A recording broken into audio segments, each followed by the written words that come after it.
शिला Shaligram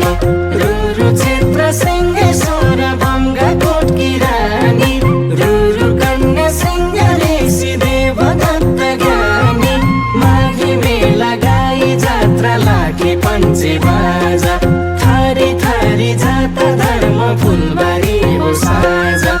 उखुली coffee खोद उर्वर छ माटो कृषि शिक्षा पर्यटन समृद्धि